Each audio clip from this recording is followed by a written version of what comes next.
مساء الخير عليكم واهلا بكم حضرات من جديد. معكم اخوكم فادي وحلقه جديده النهارده من كورس ميلانيا ليرنينج، كورس الاماديوس.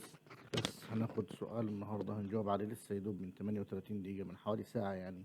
الاخ حافظ الحازمي سأله، مجرد ما نزلت الفيديو كان سائل السؤال اللي هو: هل هناك طريقه معينه لمتابعه الحجوزات اللي ما تنفذت لتفادي الغرامات؟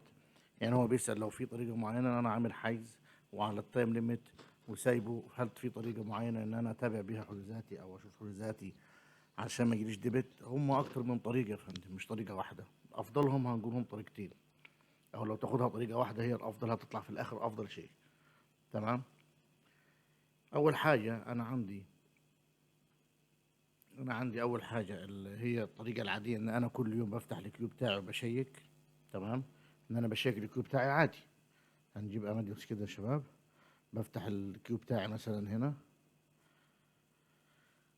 الكيو العادي بتاعي مثلا، أنا الكيو بتاعي 11 مثلا، وبشيك كل حجوزاتي. مثلا عندي 41 تذكره، 50 تذكره، 60، هعمل لك كيو دي اشوف انا كل اللي ببص عليه انا بعمل كيو دي. وقلنا في الكيوهات، بس احنا عامه على السريع هنقول تاني اجابه السؤال المتخصص ده. السؤال ده احنا شرحنا الكيو، شرحنا مثلا البي او، شرحنا الريتريف، وشرحنا كل حاجه.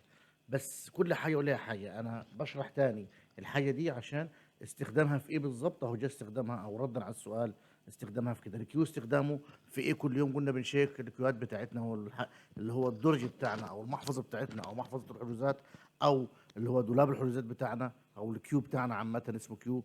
ان احنا بنشوف الحجوزات بتاعتنا عليها تغييرات ولا لا، عشان لا قدر الله في تغيير. الطياره بدل الساعه دي مثلا 8 الصبح بيجت الساعه 6، العميل لو راح الساعه 7 مثلا، لانه 8 هو عامل حساب ان طيارته 8، ممكن يروح 6 اساسا. مش هنقول له يروح 7، خلينا نقول يروح 6. بدل انا جاي له 5 الصبح، هو هيروح 6 الصبح، هيروح 5 ونص. ممكن ما يلحقش لو طيارته صارت 7 او 6، ممكن ما يلحقش الطياره تروح عليه، فانا لازم ابلغ العميل. فايه ميزه ان انا اشيك اصلا على الكيوهات؟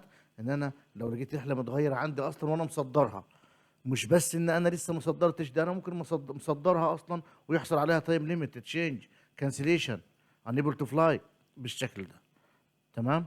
فانا الكيو طبعا عامه، او اللي احنا هناخده ده عامه لحاجتين: ان انا اتفادى الديبت لو انا عامل حجز واتلغى، او جه عليه تيكي او اتش اكس او تمام. او ان انا تمام لو عندي اصلا رحله اتغيرت والعميل مصدر اوريدي ودافع وخلاص ومستني موعد رحلته تيجي، ممكن يكون فيها تغيير اصلا. فبالطرق دي حاجتين: ان انا بشيك اشوف الكيو بتاعي، اشوف عفوا الحجوزات بتاعتي اللي فيها تغييرات، وفي نفس الوقت اتفادى عشان ما يجيليش ديبت. ممكن يكون الطياره دي اصلا اتغيرت، اصلا كمان اتغيرت، العميل حاجز ودافع تمام، بس ممكن تكون الرحله دي اتغيرت اصلا، رقم الرحله اتغير، بدل 301 صارت 305.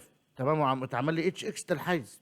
حلو، العميل نو شو ما سافرش، لازم اشيل الاتش اكس. فاذا في اي حال من الاحوال، حاجه من ضمن الحاجات اللي انا شايك بيها على الحجوزات بتاعت الكيو دي، الكيو بتاعي اقعد اعمل الكيو دي، بس ابص على التيكي، مش ابص على الاسماء وي لا.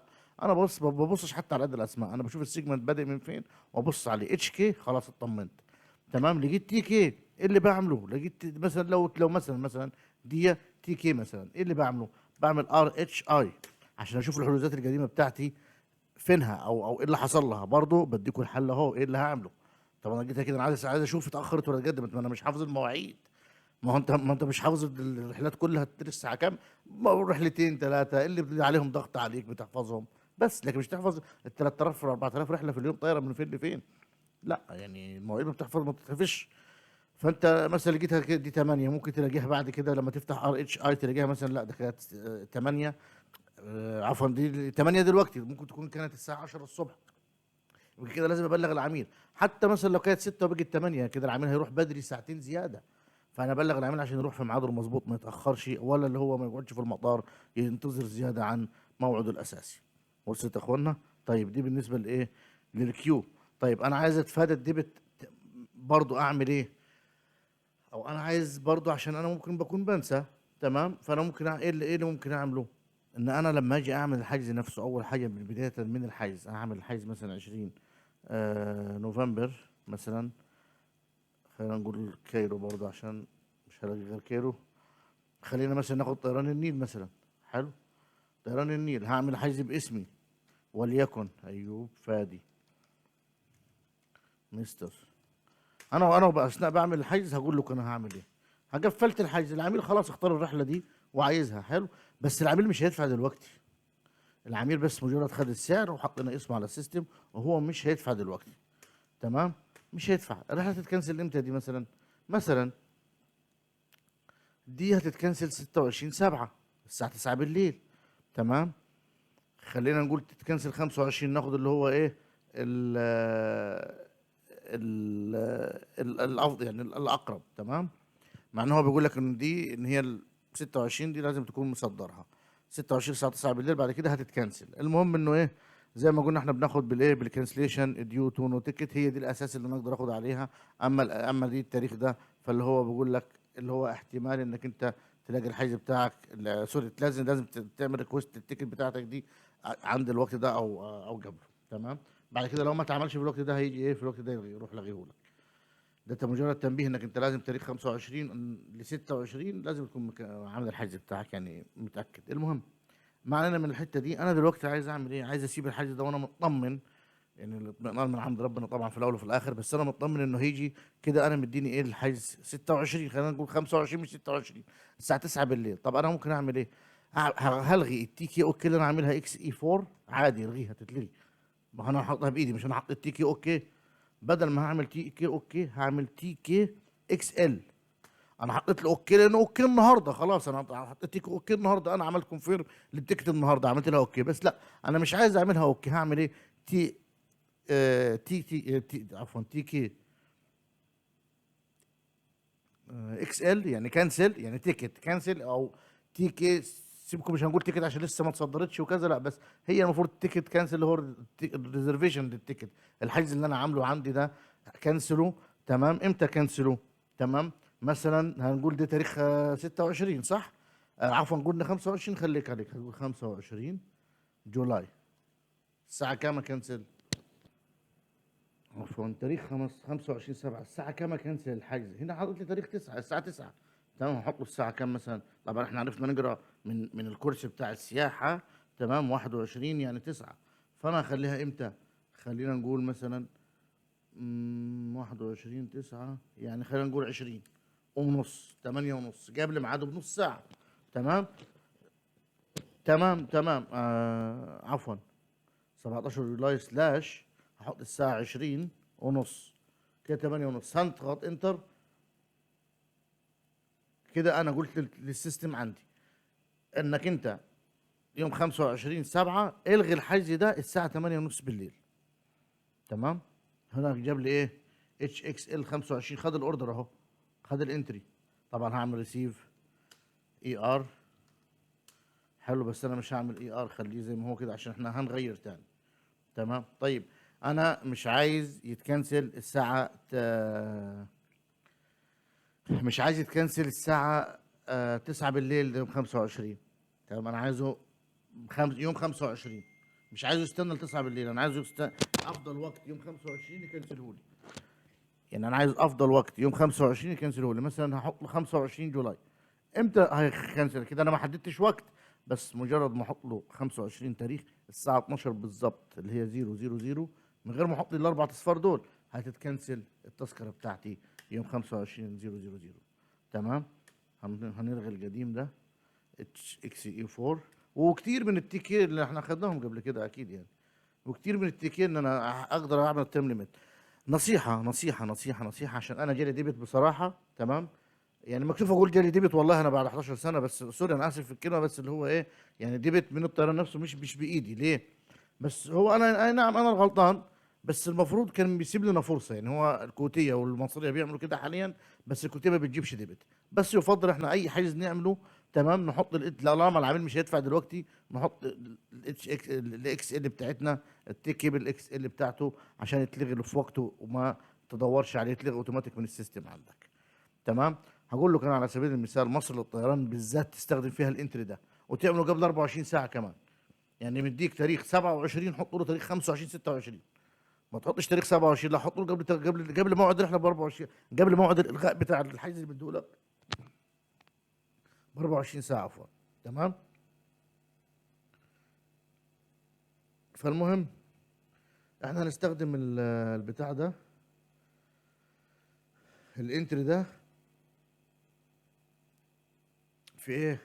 ان احنا اي حجز لمصر الطيران نعمله عليه لتفادي الديبت. ليه بقى؟ مصر الطيران بتعمل ايه؟ بتروح لاغيه الحجز اكس اي من عندها في الوقت، تعمله لك يسيبوا لك زي كده. انت لما تيجي تدور مش هتلاقيه اكس اي. الاول كانوا يدونا فرصه ان انا الاقيه اكس اي قبل الرحله ب 24 ساعه، اكون لاغيه بايدي. بس انا ممكن عندي حيز جاء اتش اكس اي عندي، او اتش اكس سوري. هم بيعملوا هم كده، الحيز ده جاء اتش اكس عليه، عفوا. الحيز ده لو نقول اتش اكس مش اتش كي، اتش اكس، تمام. هو المفروض انا اعمل ايه؟ اكس اي لما اشوف الحجز. بس هو ما بيديكش فرصه تشوف الحجز ده، هو التاريخ ده بالظبط بيلغيه لك 26 او 25، بيلغيه لك اوتوماتيك السيستم بتاع مصر الطيران. ما بيخليكش تستنى لحد ما يجي انت بنفسك تشوف ده انا سايب حيز الغيه. هو المفروض الحيز لو قاعد لحد السفر لحد قبل السفر ب 24 ساعه اتش اكس وانت ما لغيتهوش، يجي لك ديبت حتى لو ما صدرتهوش. ده قانونا. في طيران ما بيعملش كده، ما بيجيبلكش ديبت، ده كتر خيرهم. بس قانونا المفروض الطيران لو انت لحد السفر ب 24 ساعه مع الاتش اكس ما دلتهوش من السيجمنت، ما عملتش اكس اي للسيجمنت بتاعك كله وشلته، طالما العميل مش هيسافر على نفس الحيز اللي انت عامله، البي ان ار اللي انت عاملها، هيجي لك ديبت. تمام. فمصر الطيران بقى عايزين يستفادوا من بعد كورونا، ما شاء الله. هي الوحيده اللي عملت كده، قال لك احنا نلغي. وهو تفاجات ان هم والكويتيه بيلغوا الحيز اوتوماتيك. يعني انا ممكن اكون عامل حيز النهارده والتايم ليميت بتاعه الفجر، اجي الاقي ده كله ممسوح. احنا الاول كنا نلاقي مثلا التيكي اوكي موجوده، شويه بعض الحاجات موجوده، التليفون من العميل. لا، ده احنا ما بنلاقيش حاجه خالص دلوقتي. ما نلاقيش غير التيكي اللي انت عاملها والاي بي بتاعتك اذا كنت حاطط الاي بي مثلا. تمام. فانتوا تخلوا بالكم من مصر الطيران تعملها، تحط الانتري بالشكل ده، بالاكس ال. لو العميل هيصدر دلوقتي مش محتاجه، لو العميل قال لك بعد ساعه جاي، لا اعمل الاكس ال. بس خد بالك انك انت لما تيجي تصدر تشيل الاكس ال. يعني العميل اللي انا عاملها اكس ال دي، او انا عامل دي اكس ال، لازم اعمل اكس اي 4، اشيلها واعمل تيكي اوكي بعديها تاني من جديد لو عملت اكس ال. لكن لو سبت الاكس ال زي ما هي وصدرت، الحيز بتاعك هيتكنسل برضه اوتوماتيك في التاريخ اللي هتحطه له. خلي بالك، طالما دي معموله ما اتصدرتش، كده مش معنى للتيكت ده هو انت بتعمل اكس ال للحيز. يعني انت لو صدرته دي موجوده، ده اذا ده هو مش هيقبل يصدر معاك، هيقول لك اعمل تيكي اوكي اصلا. هيقول لك انت حاطط اكس ال، هينبهك انك انت حاطط اكس ال، اعمل تيكي اوكي كونفير، يعني اعمل ريكونفيرم للحيز بمعنى صح، تيكي اوكي. هينبهك اصلا لما تيجي تصدر، مش هيرضى يخليها لك بالشكل ده بالاكس ال. بس لو قبل ممكن يقبل برضه، ممكن الامور تتغير، ما اتغيرت وتكنسل اوتوماتيك الحيز، وجالنا ديبت رجالي، ديبت بحوالي 10 دولار عليها خلينا نتكلم بالدولار عشان هو العمله المحايده معانا. تمام. حوالي 10 دولار جالت غرامه عليها مصر الطيران دي، ان انا ما كنسلتش الحجز. بس ليه اصلا برضو؟ بصراحه انه هم لو يعني على ما اعتقد انه الحجز لو قبل 3 4 ايام وهم كنسلوه اوتوماتيك مش هيجيبوا لك ديبت. اللي عرفته انه الحجز اللي انا كنت عامله العميل كان جاي النهارده، وانا عامل الحجز الصبح، والحجز قاعد ساعه ساعتين نسيته. تمام. او رحت ارجع له مثلا، او العميل ما بلغنيش، فلقيت الحجز اتكنسل اوتوماتيك، فخلاص قلت خلاص انا الحجز اتكنسل، هعمل ايه؟ تمام. ف... فعشان كده جابوا الديبت. لكن في حجوزات كتير نسيتها انا، ما لغيتهاش مثلا، او سبتها ما لغيتهاش، قلت ارجع لها بعدين، ارجع الاقيها ملغيه زي كده، ما جابوش عليها ديبت حتى الان. اذا معنى ان هو لو العميل عامل له حجز وهيتكنسل في نفس يوم السفر او لحد 24 ساعه من السفر اوتوماتيك، وانت ما لغيتش الحجز بايدك، مصر الطيران اللي لغوه هيجي لك عليه ديبت. فلذلك استخدم اللي هي تي كي اكس ال، استخدمها وريح نفسك كل الحجوزات. مصر الطيران، كويتيه، سعوديه، سوريناس، اي طيران عندك على السيستم استخدم، سواء سيبر، اماديوس، جاليليو، اي سيستم عندك استخدم الانتري المقابل ده في سيبر او في جاليليو برضه. تمام. كده لحد دلوقتي وضحت اللي هي الاكس ال واستخدامها، ونستخدمها في ايه ونستخدمها امتى. تمام. تمام. نعمل الحيز بتاعنا اكس اي ريسيف اي ار. طيب علشان اتفادى برضو الديبت اصلا يجيني من الحيز اللي عامله ده، الديبت فيه حاجات كتيره يا اخوانا نتفاداها. الريشيو بيجي عليه ديبت في كل ريشيو تعتبروه في اي خطوه خطا بالسنت. يجيب لك 1 دولار، يكون في 1 دولار فرق، ممكن يجيب لك 40 دولار 50 دولار للطيران عادي. مش شرط نفس المبلغ اللي انت دافع اللي اتخصم عليك، او اللي انت ما حطيتوش في البي ان ار مثلا في الريشيو او في الريفند. لا، ده ممكن يجيبوا لك زياده، يقول لك دي عشان الموظفين اللي شغالين دي اتعابهم. فما علينا. يعني المهم انك انت دي بتدي حاجات كتير، بس احنا عشان نتفادى الديبت اولا في الحجز اللي احنا عاملينه، او في الحجوزات عامه حتى بعد الاصدار. تمام. في اثناء الحجز اللي احنا عاملينه حاليا اللي هو لم يتم اصداره لسه، والحجوزات المتصدره نفسها. طيب نيجي الانتر الاخير، او الوضع الادخال الاخير، او الصيغه الاخيره. اللي انا ممكن اتفادى بيها الحجوزات بتاعتي، وهي دي افضل طريقه عندي. طبعا احنا بنقول من الاول عشان الحيز لسه معمول، تمام. فلو عملت اكس ال مش محتاج اعمل ال بي او، لو انا بس بدور على الحجوزات اللي انا عملتها، او بدور على الحجوزات اللي انا ايه ما صدرتهاش لسه. طب ال بي او مش هستخدمه كده بس، ده انا هستخدمه الحجوزات المتصدره اصلا. ما انا ممكن يكون في المتصدر دي حاجات جت نو شو عليها، العميل ما سافرش، اتش اكس الطيران بيبلغني لازم تشيل الاتش اكس اللي على السيجمنت اللي عندك ده. تمام. طيب هنستخدم الايه السيرش بالال بي او، لو انتم فاكرينه اللي احنا خدناه مش الحلقه اللي فاتت، الحلقه السابعه، اللي يرجع الحلقه السابعه ال بي او هيعرف كل التفاصيل بتاعتها في الادفانس. ال بي او مثلا هعمل ال بي او البي اس الانتري ده ان انا بستخدمه، بعمل سيرش بحاجات معينه في الحيز بتاعي ده، سوري مش ال بي او اس، بعمل سيرش بحاجات معينه. طب انا عشان اتفادى دي الانتري ده يفيدني بايه؟ الكيو، قلنا الكيوهات هدور ان انا التي كي والاي كي واليو ان، سوري واليو ان والاتش اكس، هبص على السيجمنت كيو دي اقعد اغير لحد ما الاقي لي حيز ايه معمول تي كي مثلا. طيب عشان اتفادى عشان اسرع، بدل الكيو اشيك واحد واحد، اعمل ايه بقى؟ استخدم ال بي او ده في ايه بقى؟ في ان انا ادور بثلاث حاجات فقط مع بعض في نفس الانتري. ال بي او ويليام، تمام. التي كي اللي هي ممكن يكون تشينج على الرحله. اتش اكس ممكن يكون الحيز ملغي، سواء انا مصدر تيكت او انه انا لسه ما صدرتش والحيز اتكنسل. تمام. ده انا لو ما كنتش عامل، يعني انا لو لسه هصدر تيكت، لسه عامل حاجز قصدي، وما كنتش عامل التي كي اكس ال، ولا يعتبر خلينا نقول ما عملش الانتر اللي احنا قلناه من شويه ده. تمام. مع انه لو عامله مش هيوصلني، مش هيجيب لي مش هيجي لي هنا اتش اكس ابدا، انه في حيز لسه ما تصدرش وهيجي لي اتش اكس، مش هيجي لي ليه؟ لان انا عامل التايم ليميت بتاعه يتكنسل قبل التايم ليميت بتاعه اصلا. تمام. طيب ايه تاني؟ يو ان، دول اللي هم ممكن يجوا لي في الستيتس، يغيروا ستيتس الحجز عندي، وما انا ما اقدرش ما العبش، يعني سوري ما باخدش بالي. تمام. فبالتالي مش هغير حاجه، هتبقى زي ما هي، يبقى انا هيجي لي ديبت طيران وش رسمي. لو انا ما عدا التيكي طبعا مش دايما، بس التيكي اللي هي تشينج سكيدول، ان انا ممكن في رحله متغيره لو انا ما دورتش عليها بالكيو، لو العميل ما سالنيش، لو ما شيكتش قبل السفر بساعه ساعتين بيوم يومين مثلا، او ممكن يكون في تيكي اللي هو سكيدول تشينج، وانا ما اعرفش، يبقى العميل يروح متاخر للرحله، او زي ما كنا بنقول من شويه لما كنا بندور في الكيو. طيب هعمل انتر بعد كده. هنا البي اس بيقول طبعا احنا مش هنحتاج نشرح الانتري، اخذناه قبل كده. لازم اعمل اكسبتد البي اس عشان اقدر اشوف الحجوزات اللي عندي. طيب الحجوزات اللي عندي يا حضرات هنا، طبعا دي انت تقدر تجيب بيها حجوزات الشركه كلها، مش حجوزاتك فقط. عايز حجوزاتك فقط تعمل زي ما زميلي عامل، تحط اليوزر بتاعه بس هنا وتختارهم براحتك. بس انا بعمل الحجز للشركه كلها عشان لو في حاجه اشوفها كلها على بعض، بما ان انا الادمن او سوري مسؤول الفرع اساسا يعني. تمام. فهنا البي او اتش اكس البي او الانتر اللي عملناه جابه لنا. تمام. هنا 23 جولاي كومبليت يعني خلاص انه تم في 23 جولاي. هنا تو بي ان ارز، في عندي اثنين، الاثنين دول يا اما هيكون واحد منهم يو ان، يا اتش كي يا تي كي، واحد كده وواحد كده، او الاثنين ممكن يكونوا اتش اكس مثلا. طيب عايز اعرضهم، هنعمل ال بي اس سلاش دي ال بي سوري ال بي اس سلاش دي 1. تمام. هنا عندي ده وعندي ده، ممكن مثلا نعمل ال بي ناخد ال بي اس 2 مثلا. عايز اعمل الحجز ال بي اس 2، اظهر الحجز رقم 2، ظهر لي التيكي بتاعه فين بقى؟ التيكي بتاعه يا حضرات في العودة، هنا مسافر 22/7، عفوا في الإقلاع. هنا نفس الطيارة سافرت أول، دي بشوف بالرغم إنها أول امبارح متخيلين؟ دي رحله كانت اول امبارح بس لسه موجودة. طبعا الرحله بتاخد 3 ايام على السيستم، ممكن بعد ال3 ايام ما تلاقيهاش تاني على السيستم، او ممكن تلاقيها عادي ما فيش مشكله، بعد 15 يوم مش هتلاقيها، بعد شهر مش هتلاقيها تاني خالص على السيستم. تمام. في على حسب الطيران وعلى حسب الاماديوس يخليها كام يوم. تمام. او على حسب الضغط، الله اعلم. بس هو عم مبدئيا 3 ايام ل5 ايام ما بتكونش قاعده على السيستم المفروض. فدي لسه طايره امبارح الرحله، فلسه موجوده عندنا. حتى لو هي لسه طايره امبارح او اول امبارح او اتش، ما هو الاتش اكس ممكن يكون عندي من اسبوع من 10 ايام، بس لسه موجود، فهيجيب لي الحجز حتى لو هو تاريخ قديم، سواء تاريخ الرحله القديم او الاتش اكس او اليو كي او اليو ان عفوا، او التيكيت عمل قديم حتى، سواء كده او كده. يعني دي مثلا ممكن تكون التيكيت دي من اسبوع مثلا، لو دورنا ممكن نلاقي هنا سايبين نوت ولا حاجه. لو عملنا الار اتش اي هنعرف، بس ممكن يكون سايبين نوت هنا. لو عملنا ار اتش اي عشان اشوف الايتينري بتاعتي كانت ايه الاول، هلاقي هنا 10 و40.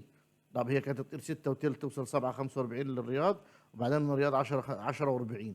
صارت الساعة كم من الرياض؟ صارت الساعة 11 و50، يعني في ساعة وتلت زيادة. طيب أنا دي لو مثلا كانت رايحة كويت رياض كويت مثلا وليكن، مش رايحة مانيلا، راجعة تاني يوم مثلا 23 الساعة 10 و50، بيجي 11 و50، هل يرضي ربنا ان انا اسيب العميل، او العميل هيرضى بيا يجي لي تاني لو انا سبته ساعة ونص في المطار من غير ما ابلغه الموعد الجديد مثلا؟ مش هينفع. انا ببلغ العميل، ده شغل ليا انا برضو، او شغل تاني تظبيط العميل. يعني انا اسف في الكلمه برضو نقولها، اللي هو تظبيط الشغل اهم من الشغل. يعني انا اظبط العميل تمام، اديله الحاجه الكويسه، اتابع معاه رحلته اتغير فيها يا فندم كذا. ناس كتير بتشكر لما انا اقول له يا فندم رحلتك اتغيرت نص ساعه بس، نص ساعه بدل ما تروحها في المطار روحها متاخر، شكرا وكتر الله خيرك وجزاك الله خير، خدوا خيارات للصبح. ده كفايه كلمه جزاك الله خير وشكرا الله يبارك لك، دي كفايه. تمام، وده شغلك مش شغل حد تاني. يعني انا رحله مره العميل كان شايف هي العميل الطياره بتطير الساعه 2 وربع، هو شايف البوردنج كلوز واحده 45. تمام، الكلوز اللي بوابه الجيت بوردنج، او الجيت اللي هي بتاعت الدخول، بوابه الدخول نفسها تقريبا هتتقفل الساعه 1 45. هو شاف الرحله 1 45 وانا جاي له 2 وربع، مع انها نص ساعه. تمام، عفوا 2 45 يا ربي، ساعه وساعه ونص تقريبا، او ساعه وربع حاجه زي كده. ساعة تقريبا، ساعة. المهم واحدة 45 2 45 ساعة. المهم شاف واحدة 45 الجيت هيتقفل، كلوز جيت. انا شايفها بعت لي البوردنج، انا ما يعني من العميل لما قال لي انا ما خدت يعني ما استوعبتش انه احنا صح. فبقول لحضرتك ممكن تكون اتغيرت في المطار، طب استنى اشوف، مش مديني فرصة. لما رجعت الحيز بتاعنا لقيت الحيز يطير الساعة 2 45. تمام، والبوردنج لما بصيت في البوردنج اللي بعته لي بقول لحضرتك شوف كويس، انت الطياره بتاعتك بتطير في ميعادها، بس الكلوز البوابه هتتقفل الساعه 1 45. يعني انت لو ما كنتش في المطار الساعه 1 45 كان الطياره هتروح عليك، مش تقدر تدخل الطياره، ده قصدهم يعني. لكن الطياره في موعدها الساعه 2 45 هتطير عادي وزي الفل وفي موعدك، وتوصل بالسلام وتيجي بالسلام. الراجل قاعد يقول لي انتوا لازم تتابعوا لازم تتابعوا، مع احنا بنعمل كده وكل يوم، مش بيوم ولا حاجه، كل يوم يعتبر بنعمل كده وبنشيك، ولو في حاجه مع العميل اتغيرت بنبلغ العميل بيها. تمام. فاللي هو ايه، دي برضو شغلك انت هيفيدك لو انت بلغت العميل بحاجه زي دي، يبقى افضل له. حلو. طيب دي 11 و50، طب في الحاله دي انا اعمل ايه المفروض؟ ما انا كده شفت اتغيرت، طب انا اعمل ايه؟ اول حاجه ارجع لاماديوس. اماديوس هيقول لي معموله كونفيرم وتمام وزي الفل، امين مفيش مشكله. اماديوس قال لي كلم الطياره نعمل ريكونفيرم معاها، كلم الطياره، ما احنا بنسيبها كده. ممكن يقول لك اعمل اي ار كي، مع انها خلاص طارت الطياره، بس اي ار كي دي اللي هي تعمل لك ريكونفيرم للحجز هنا. بس ما تعملهاش نصيحه الا لو قال لك اعملها، لانك انت ممكن يكون الطيران اكتف على ميعاد قديم، انت تعمل ايه الاي ار كي اكتف لك الميعاد القديم مش الجديد، فيحصل ايه لبس في الموضوع يعني. فانت لو حصل تي كي اتش اكس اي او ان ايا كان، مش هتعرف، انت عارف نفسك مش هتعرف تتصرف فيه، وانا مش عارف اتصرف، انا لازم اكلم الطيران. لكن في مثلا زي الكويتيه مش محتاجه اصلا ريكونفيرم. السعوديه برضو دي لازم نكلمهم احيانا، بس الريكونفيرم التغيير ده ممكن يكون حصل من عندهم هم في المطار، يعني مش من عندنا احنا، او مش من قبل ما تطير الطياره ب 24 ساعه، فانت ما باليد حيله مش هتقدر تعمل حاجه. وهم بيكونوا عارفين ان التغيير ده تم في وقت التشيك ان مثلا، بتحصل. تمام. فردا على السؤال، يعني انا رديت على السؤال اكتر من المحاضره اللي انا كنت مديها او الفيديو اللي كنت شارح فيه الحاجات اللي قبل كده. فاتمنى اكون افدتكم، واتمنى اكون استفدتوا جدا جدا، يعني سوري، وشكرا جدا جدا ليكم، واكون افدتكم كويس. واشوفكم على خير ان شاء الله. واللي عنده سؤال برضه يا اخوانا ما ينساش في الكومنتات تحت يديني السؤال، وانا عيوني ليكم وحاضرين، ورجاء تشيروا الفيديو مع اصحابكم. شكرا لكم واشوفكم على خير.